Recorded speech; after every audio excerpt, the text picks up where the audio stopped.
Today we are removing and installing a upstream and downstream oxygen sensor in a 2013 Dodge Dart.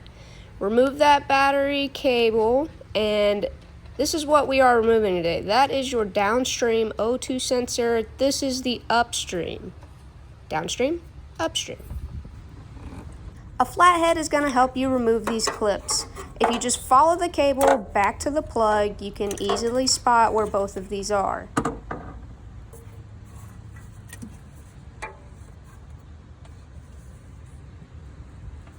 You want to move the upstream cable out of the way to get to the downstream.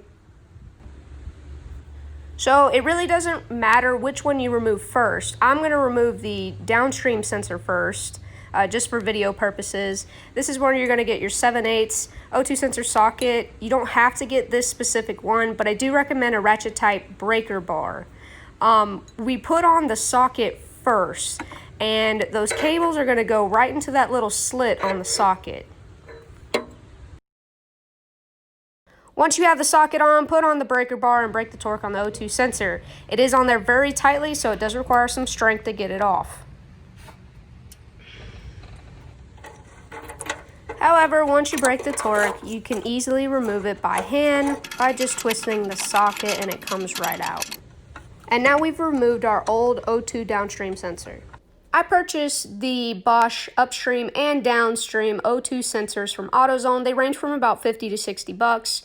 On the left, the 126 is going to be your upstream O2 sensor, and the 125 is your downstream.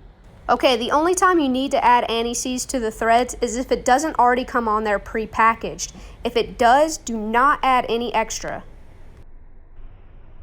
The torque for a 2.0 Dodge Dart is 33 foot-pounds.